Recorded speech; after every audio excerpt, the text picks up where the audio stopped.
என்ன வேலை செஞ்சிருக்கேன், நீங்க என்ன வேலை கேட்குறீங்க? நான் ஒரு நாட்டை ஆள்றதுக்கு சொல்லிட்டு இருக்கேன், நீங்க கூட்டணியை பேசிக்கிறீங்க.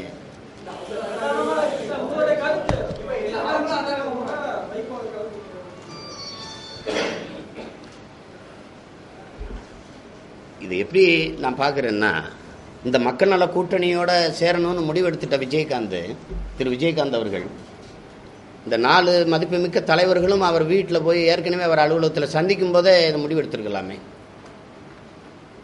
இப்போ முடிவெடுக்க முடியாத ஒரு தடுமாற்றமுள்ள ஒரு தத்துவ நிலைப்பாடு அற்ற ஒரு தலைமையாக தான் நான் பார்க்குறேன்.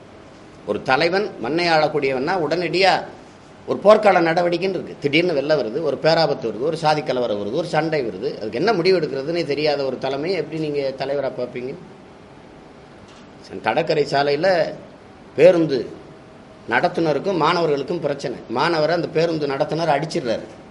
மாணவர்கள் தெருவில் இறங்கி போராடி போக்குவரத்தை நிறுத்திடுறாங்க. பெருந்தலைவர் காமராஜர் முதலமைச்சர் வடக்குன்னு என்ன பிரச்சனையா வண்டி எடுன்னு போய் அங்கே நிற்கிறாரு. முதலமைச்சரே போகிறாரு. போனவொடனே மாணவர்கள்லாம் ஐயா இவரை பணி நீக்கம் செய்யணும், அப்போ தான் நாங்கள் படிக்க போவோன்றாங்க, கல்லூரிக்கு போவோன்றாங்க. இவ்வளோ தானே, போ உனக்கு வேலை கிடையாது, போ டிஸ்மிஸ், வீட்டுக்கு போப்பான்னு அவர் அனுப்பிடுறாரு. படிக்க போங்க எல்லான்னு போயிடுறாங்க. வாப்பா வண்டியில் ஏறி உட்காருங்க. போன பிறகு ஐயா என்னையா ஒன்றுமே விசாரிக்காமல் அவரை வேலையை விட்டு நீக்கிட்டே அப்படின்னு.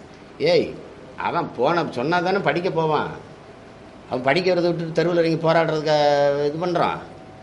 அவன் நம்ம 3 நாள் விட்டு என்னை வந்து பார்க்க சொல்லு கோட்டையிலன்றார். அந்த நடத்துனர் திருப்பி 3 நாள் விட்டு அதை போய் பார்க்குறாரு. பார்த்தோன்னே, ஏப்பா படிக்கிற பிள்ளைய முன்ன பின்ன இருந்தால் அதுக்காக கை நீட்டி அடிக்கிறது என்ன, நீ பெரிய மனுஷன், உனக்கு அறிய வேணாம், சரி இந்தா வேறு பக்கம் போடு, அவங்க கண்ணில் படாமல் வேறு பக்கம் பதவி போட்டு. அப்போ ஒரு பிரச்சனையை உடனே தீர்க்கக்கூடிய ஆற்றல் இருக்கணும்.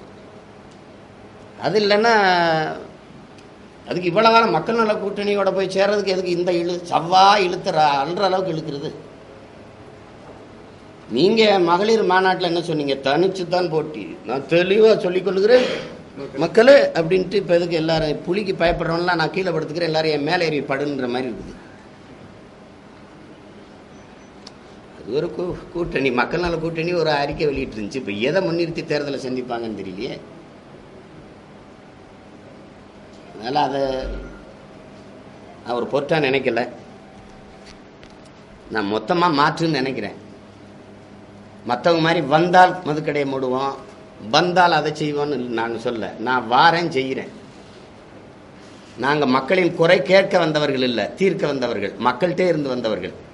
எல்லாத்தையும் பொறுத்து சைத்து நம்பி ஏமாந்து வெந்து நொந்து செத்து போன நாதியற்ற இனத்தின் பிள்ளைகள் நம்பிக்கையற்று போகாமல் வந்திருக்கோம். உறுதியாக வெல்லுவோம், அதில் எந்த மாற்றும் இல்லை.